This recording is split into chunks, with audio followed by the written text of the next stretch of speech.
మెదక్ బీఆర్ఎస్లో కొత్త రచ్చ మొదలైంది. తనకు టికెట్ రాకపోవడంపై ఒంటేరి ప్రతాప్ రెడ్డి మనస్తాపం చెందారు.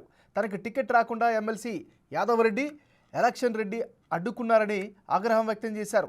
తనకు టికెట్ ఇస్తే ఓడిస్తామని చెప్పారని ప్రతాప్ రెడ్డి ఆరోపించారు. పార్టీలో యాదవ్ రెడ్డి, ఎలక్షన్ రెడ్డి కోవట్లని ఒంటేరు ప్రతాప్ రెడ్డి చెప్పారు. అసెంబ్లీ ఎన్నికల్లో కాంగ్రెస్ పార్టీకి ప్రచారం చేశారని ప్రతాప్ రెడ్డి ఆరోపించారు. యాదవ్ రెడ్డి, ఎలక్షన్ రెడ్డిని పార్టీ నుంచి సస్పెండ్ చేయాలని డిమాండ్ చేశారు.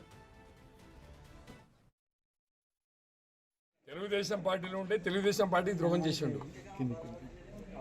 టీఆర్ఎస్ పార్టీలో ఉంటే మొన్న జరిగిన అసెంబ్లీ ఎలక్షన్లో నర్సాపూర్లో కాంగ్రెస్ పార్టీకి ప్రచారం చేసిండు, టీఆర్ఎస్ పార్టీకి ద్రోహం చేసిండు. అలాంటి వ్యక్తిని అధిష్టానం సస్పెండ్ చేయాలి.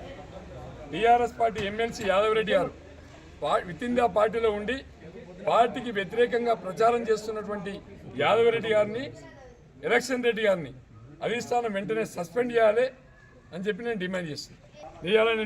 నేను పార్టీ నుంచి ఒక క్యాండిడేట్గా ఉపసంహరించుకున్నంటే కారణం దానికి టీఆర్ఎస్ పార్టీలో ఉన్నటువంటి ఎలక్షన్ రెడ్డి గారు, టీఆర్ఎస్ పార్టీలో ఉన్నటువంటి ఎమ్మెల్సీ యాదవ్ రెడ్డి గారు విత్ ఇన్ ద పార్టీలో ఉండి ప్రతాప్ రెడ్డికి టికెట్ ఇస్తే పార్టీ మారుతామని ప్రచారం చేసింది. కానీ యాదవ్ రెడ్డి గారికి నేను టికెట్ ఇస్తే 16 రోజులు ఇల్లు వదిలిపెట్టి, ఊరు వదిలిపెట్టి క్యాంపులో పనిచేసి యాదవ్ రెడ్డి గెలుపు కోసం కృషి చేసిన.